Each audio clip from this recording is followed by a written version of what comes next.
What is up, guys? Your peptide therapist over here, and I'm going to be going over my current cycle, exactly what I'm doing, why I'm doing it, and yeah, just a lot more detail so I can explain my thought processes essentially. So how I'm going to be recomping, which is essentially just cutting fat, putting on muscle. Going to be talking a little bit about my skin and how I've regrown my hairline. So let's get further into it. Now, what is my current situation? So essentially, I'm a lot heavier than before. I haven't trained in about 4 weeks. I've been eating really shit. For context, guys, I went overseas. I was getting my left arm tatted. I'll throw up a photo of the tat that I got. It's pretty sick. We're at a high body fat. And what I essentially want to do is what everyone wants to do, which is get leaner and put on more size at the same fucking time, right? So what's my strategy to do this? Let's go over it. We're going to be improving insulin sensitivity, increasing anabolic signaling. We want to get rid of the visceral fat has definitely increased. Sorry, not improved. We want to improve its flatness, I guess.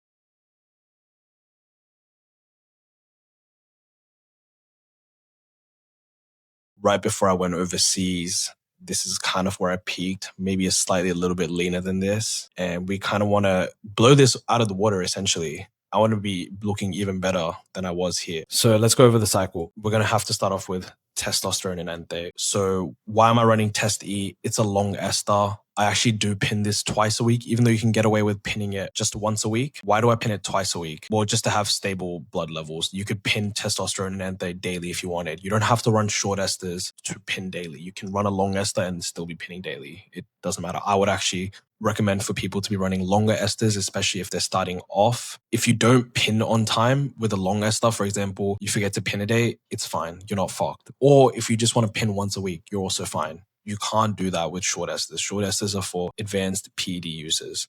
Anyways, let's get back to Test E. So what is it? Already covered that. It's a base androgen. What it's going to do, it's bioidentical as well, guys. So that's the other thing. Test is bioidentical. We definitely need it. Our bodies know exactly what the fuck to do with it. That's why we have to be running it. So it's going to increase muscle protein synthesis, going to improve strength, red cell production, enhance recovery. It's going to be the driving force of the anabolic environment that we're creating in our bodies. Why I'm running it? Well, Test is best. Like, why do I even need to explain this? I feel dumb covering this. Like, if you're watching my videos, you should already know this, honestly. Like, I'm kind of just going to gloss over this, guys. Now, next, what I'm running alongside Test, Mast. I'm loving Mast. Oh, I think I forgot to mention what my Test dose is. Yeah, I'm running a gram of Test a week, 1,000 milligrams per week. By the way, hot take. You guys might think this is a hot take. A gram of Test a week is fucking nothing. Guys, 250 Test a week is not a fucking cycle.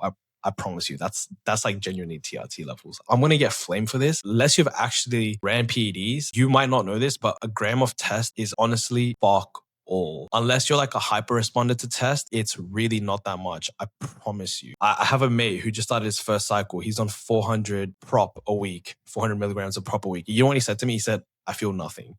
Yeah, because you're not meant to. It's fucking Test. You guys have been just duped by MD, and Ronnie Coleman and fucking Phil Heath saying, oh, back in my day, I just ran this amount.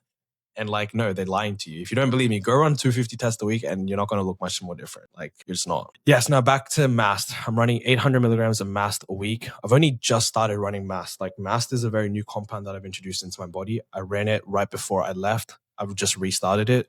Also, for context, guys, at the time that you guys are probably seeing this video, this YouTube video, when it will be posted, or if you guys are seeing clips of this on TikTok or IG, I started my cycle of 24th of February. So all of it today. Now, what is a Mast? It's a DHT-derived anabolic.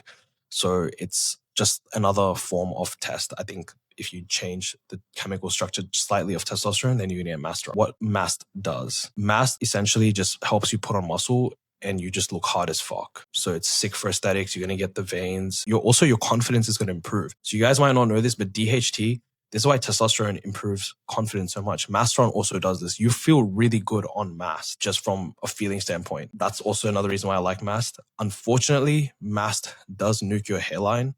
However, like I said, I've ran it before a little bit right before I stopped. Not really notice it, but we'll go more into the hair loss stuff later. So why I'm running it, like I said, it's going to improve muscle density. It's going to add on mass. You look visually way better. Another thing Mast does is it's got AI properties. So I'm not running an anti-estrogen. If you need to fucking use an AI, you're running way too much test. So if this is your first, if you guys are doing a first cycle of gear, your goal for the cycle should be test and GH. And what you want to be doing, you want to keep your GH to as much as you can possibly afford. So for example, if you can afford 4 IUs of GH, you can run that for 6 months to a year. Cool. You're going to be running 4 IUs of GH. That's not going to change. What you're going to do is you're going to be slowly increasing your testosterone. So you're going to ramp it up until you're like, fuck, I just can't handle any more tests. You'll be able to handle a lot more than you guys even like comprehend. I promise you. Most guys stealing is probably more than a gram of test. That's just genuinely how I feel. Unless you're like a hyper responder or you get some really weird sides, most people couldn't handle a gram of test very easily. Now let's get into the peptides that I'm running. I'm running retatrutide and tirzepatide, 4 milligrams a week, 2 milligrams of them every 3 days, Every 3 days, 2 milligrams of each. So that takes up my weekly dose for 4 milligrams of each.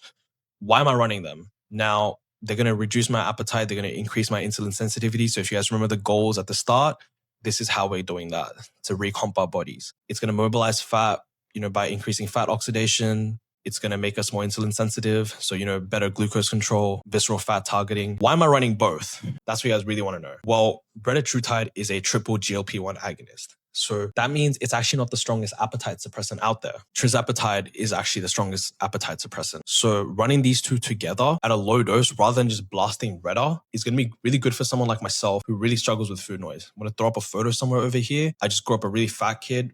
Food noise is something that I've struggled with all my life. So this is why I'm running both together.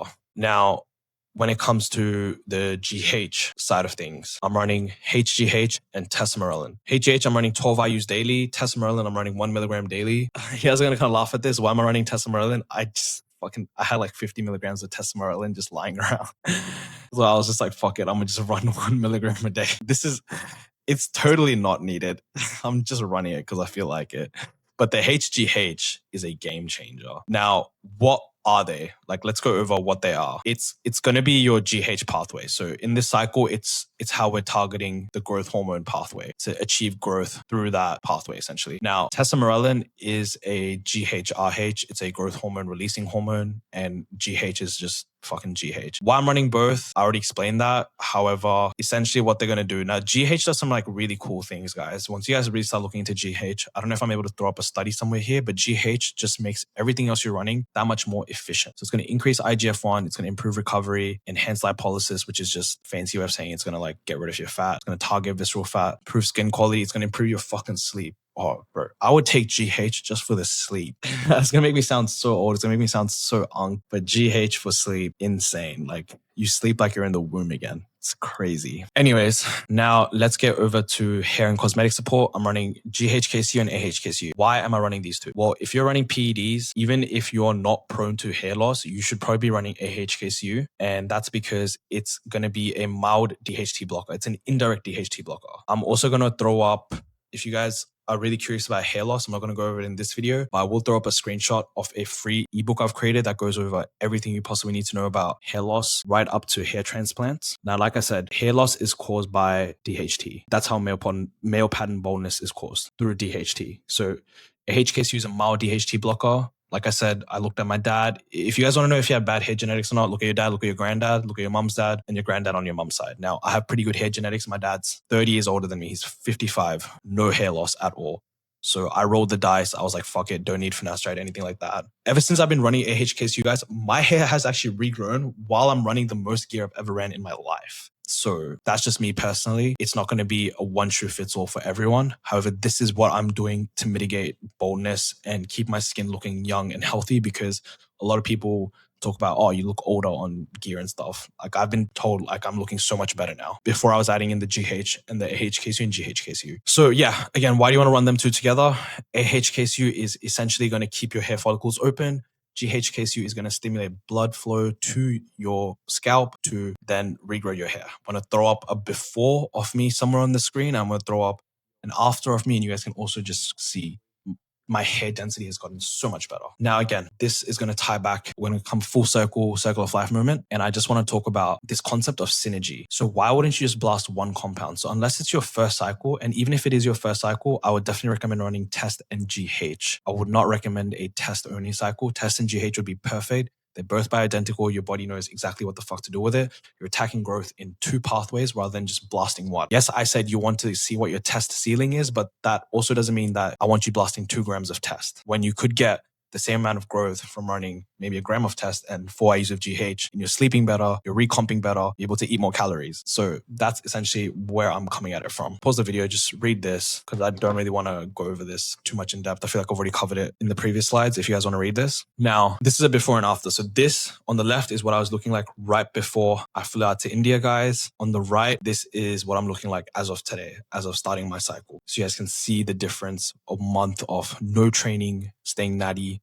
has done to my body. We have decomposed, guys. We've been decomposed maxing, unfortunately. And we got to ascend again. Is this healthy? A few ways to answer this. First of all, probably not. These are drugs you're putting into your body. It's my body, my choice, as a feminist would say. I will be getting my blood work done very fucking soon as I've just hopped on cycle. I'll also be going over my blood work. So if you guys are planning to run gear, you guys want to get your blood work done, I'm also going to throw up a screenshot over here where I've created a checklist for anyone that's thinking about running gear. You want to go to your doctor or your GP, or I know in Australia our GPs are trash, but you can order blood work tests online. You can just pay for them privately. You can get all these markers checked. Now, the other healthy thing that I'm doing is, like I said, synergy. You just don't want to be blasting one compound. You want to be running multiple different compounds together. Like I said, works pin smarter, not harder.